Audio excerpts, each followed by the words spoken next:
Nama Yadi Sembako memang sempat mengejutkan publik soal kabar dirinya yang dilaporkan oleh salah satu event organizer ke Polresta Tangerang Selatan pada beberapa waktu lalu. Sang komedian diketahui telah melakukan penipuan serta penggelapan dana sebesar 198 juta rupiah dengan membayar jasa I.O. melalui cek kosong. Dan pasca dilaporkannya Yadi ke pihak berwajib, para korban dugaan penipuan Yadi Sembako pun mulai kembali bermunculan dan resmi melakukan somasi terhadap sang komedian. Lantas, seperti apa tuntutan para korban Yadi Sembako? Benarkah pula pihak dari Yadi Sembako, yakni Gus Anom, telah menunjukkan etikat baiknya dengan menjaminkan aset miliknya?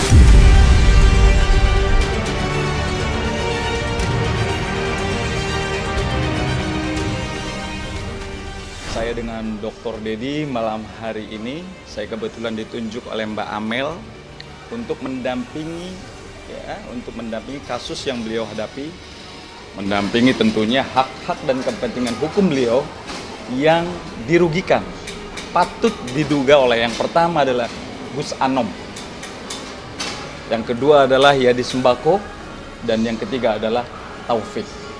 Mereka bertiga ada dalam satu wadah yang namanya GAM, Gudang Artis Management.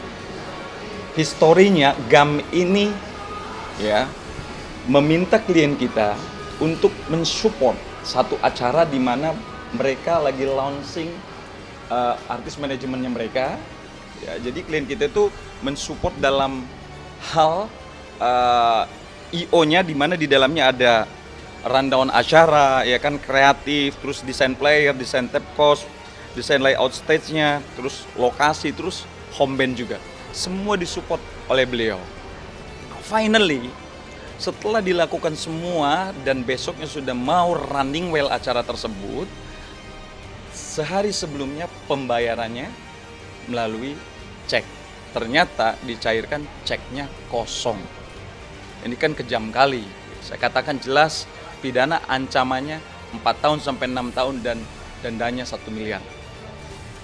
Jadi jangan main-main gitu. Malam hari ini saya somasi secara terbuka kepada Anda yang saya sebutkan tadi untuk segera beritikat baik melakukan pembayaran terhadap klien saya Mbak Amel.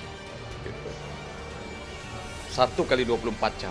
Jika tidak, maka besok saya akan membuat laporan di Polda Metro dan kami sudah diskusi dengan Kapolda. Kemudian kita juga akan gugat secara perdata.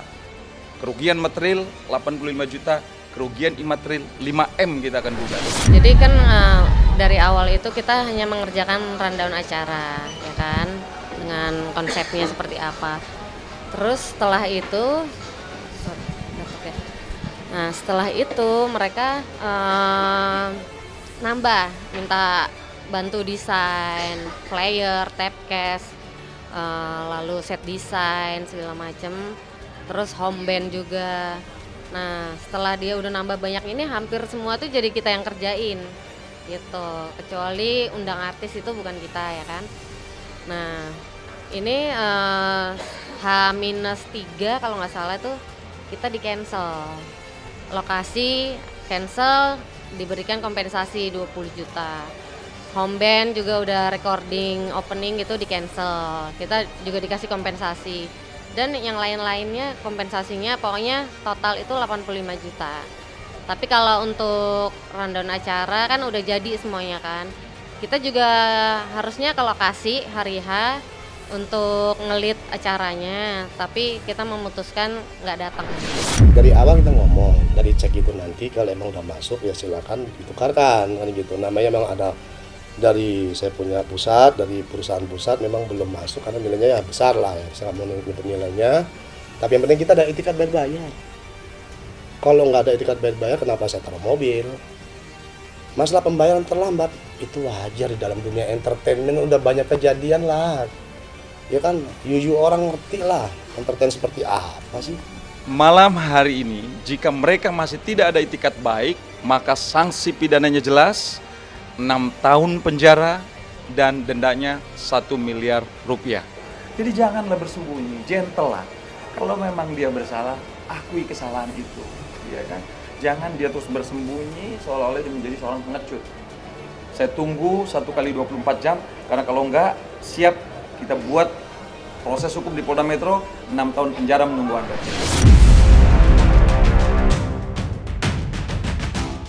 Setelah mendapat somasi dari sosok yang diduga korban, kini pihak Yadi Sembako pun nampaknya tak tinggal diam atas kasus dugaan penipuan yang terekspos di media.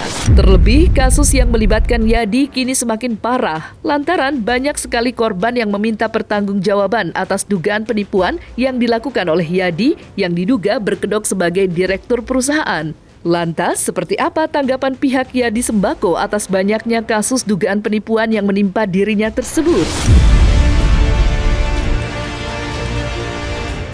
Yang saya tahu terakhir drop, ya. Terakhir lagi drop. Pasca kejadian tersebut. Iya, karena kondisi udah drop pas lagi. mulai beritanya mulai up, udah ya, mulai kemarin tadi sih mau pergi batu-batu kayak gitu.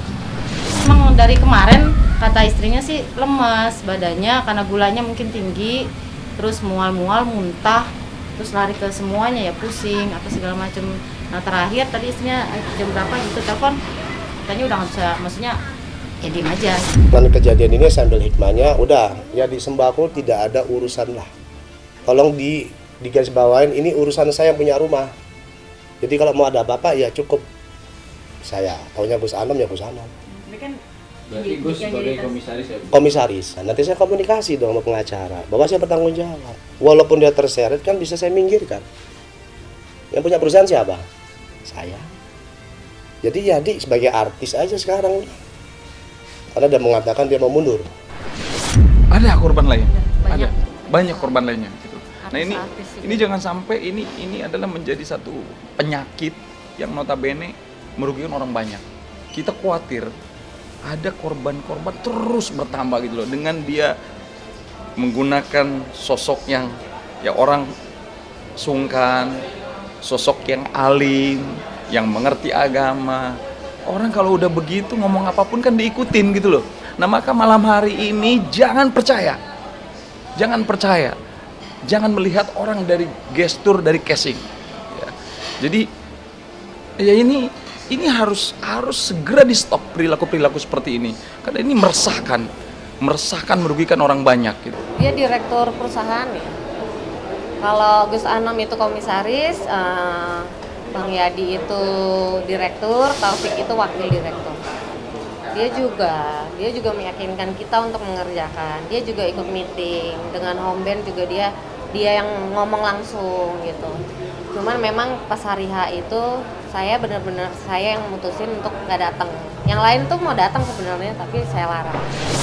Info terbaru mungkin Gus Anom tahu kita somasi secara terbuka malam hari ini. Kita kasih waktu 1 kali 24 jam, ternyata dia merespon. Nanti kita kasih lihat WA-nya. Ya, barusan last minute dia merespon, dia mau memberikan jaminan kunci apartemen. Ya.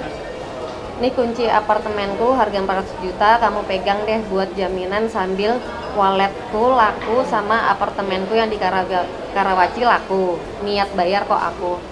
Terus aku dijawabnya, ngapain megang kunci doang gitu kan. Terus dia bilang, ada isinya kamu jual aja alat studio kalau nggak sabar.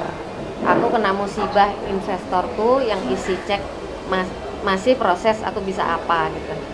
Ngapain? Terus saya jawab, ngapain saya yang harus repot-repot jual? Kalau mau Anda jual lah duitnya, kasih ke saya untuk pembayaran. Jadi kita nggak mau dalam bentuk jaminan.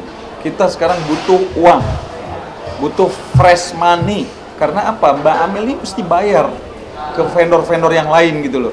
Beliau dikejar-kejar loh gitu. Jadi tolonglah, kita butuh fresh money. 1 kali 24 jam saya somasi secara terbuka untuk segera melaksanakan kewajibannya dengan itikat baik melunasi sejumlah nilai yang ada di dalam cek ini.